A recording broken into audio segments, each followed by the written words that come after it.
जय माता दी दोस्तों, मैं पूनम सिंह दुर्गा सप्तशती के 12वें अध्याय का अध्ययन कर रही हूँ।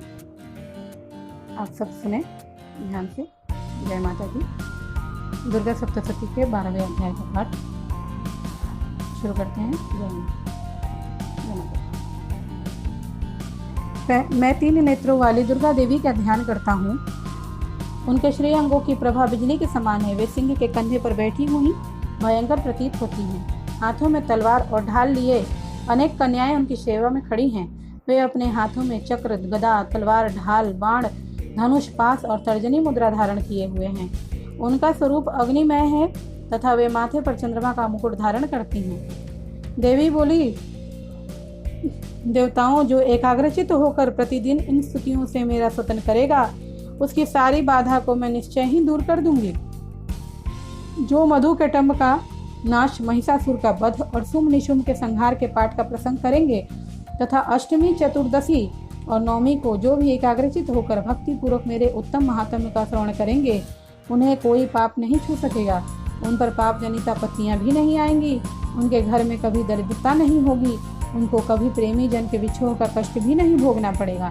इतना ही नहीं, उन्हें शत्रुओं से, लुटेरों से, राजा से, शस्त्र से, अग्नि से तथा जल की राशि से कभी कोई भय नहीं होगा। इसलिए सबको एकाग्रचित होकर भक्ति पूर्वक मेरे इस महात्म्य को सदा पढ़ना और सुनना चाहिए। यह परम कल्याणकारक है। मेरा महात्म्य महामारी जनित समस्त उपद्रवों तथा आध्यात्मिक आदि तीनों प्रकार के उत्पातों को शांत करने वाला है। मेरे जिस मंदिर में प्रतिदिन विधि पूर्वक मेरे इस महात्म्य का पाठ किया जाता है, मैं उस स्थान को कभी नहीं छोड़ती। वहाँ सदा ही मेरा सन्निधान बना रहता है। बलिदान, पूजा, होम, महोत्सव, अवसरों पर मेरे इस चरित्र का पूरा पाठ और श्रवण करना चाहिए। ऐसा करने पर मनुष्य विधि को जानकर या बिना विधि जाने भी मेरे लिए जो बलि, पूजा, होम आदि करेगा, मैं उसे बड़ी प्रसन्नता के साथ ग्रहण करूंगी।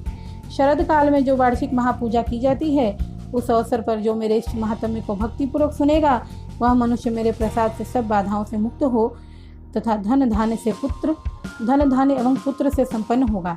इसमें तनिक भी संदेह नहीं है। मेरे इस महात्म्य, मेरे प्रादुर्भाव की सुंदर कथाएं तथा युद्ध में किए हुए मेरे पराक्रम को सुनने से मनुष्य निर्भय हो जाता है। मेरे महात्म्य का श्रवण करने वाले पुरुषों के शत्रु नष्ट हो जाते हैं। उन्हें कल्याण की प्राप्ति होती है और उनका कुल आनंदित रहता है।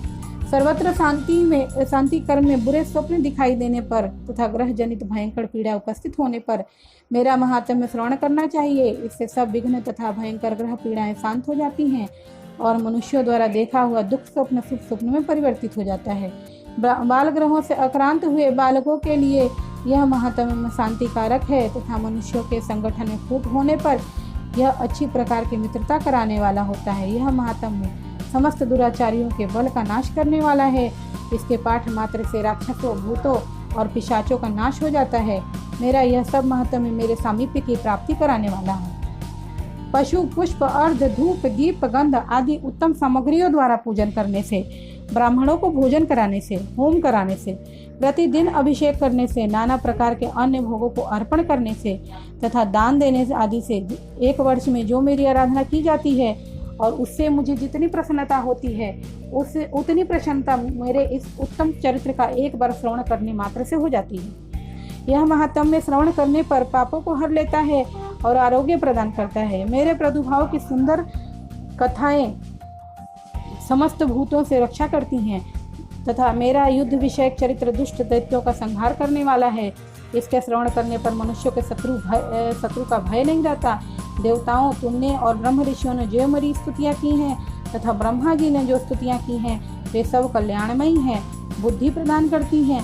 वन में, सोने मार्ग में अथवा दावानल से गिर जाने पर, निर्जन स्थान में लुटेरों के दांव में पड़ जाने पर या शत्रुओं से पकड़े जाने पर अथवा जंगल में सिंह, व्याघ्र या जंगली हाथियों के पीछा करने पर, कुपित राजा के आदेश से वध या बंधन के स्थान में ले जाए जाने पर अथवा महासागर में नाव में बैठने के बाद भारी तूफान में नाव के डगमग होने पर और अत्यंत भयंकर युद्ध में शस्त्रों का प्रहार होने पर अथवा वेदना से पीड़ित होने पर, किंग बहुना सभी भयानक बाधाओं के उपस्थित होने पर जो मेरे इस चरित्र का स्मरण करता है, वह मनुष्य संकट से मुक्त हो जाता है।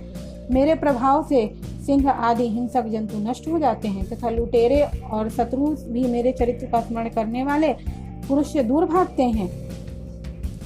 ऋषि कहते हैं कि यूं कहकर प्रचंड पराक्रम वाली भगवती चंडिका सब देवताओं के देखते देखते ही वहीं अंतर्ध्यान हो गई।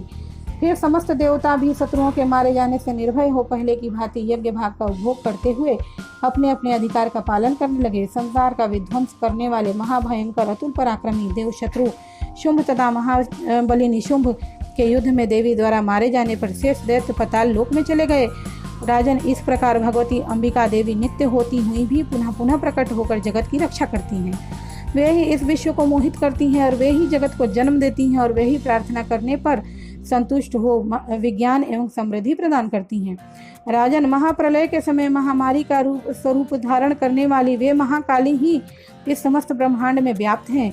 वे ही समय समय पर महामारी होती हैं और वे ही स्वयं अजन्मा होती हुई भी सृष्टि के रूप में प्रकट होती हैं। वे सनातनी देवी ही समयानुसार संपूर्ण भूतों की रक्षा करती हैं। मनुष्यों के अभ्युदय के समय वे ही घरों में लक्ष्मी के रूप से स्थित हो उन्नति प्रदान करती हैं और वे ही अभाव के समय दरिद्रता बनकर विनाश का कारण होती हैं। पुष्प, धूप और गंध आदि से पूजन करके उनकी स्तुति करने पर वे धन, पुत्र, धार्मिक बुद्धि और उत्तम गति प्रदान करती हैं। इस प्रकार श्री मार्कंड पुराण में सर्वणिक मनोन्तर की कथा के अंतर्गत देवी महात्म्य में फल स्तुति नामक 12वां अध्याय पूरा हुआ। जय माता दी।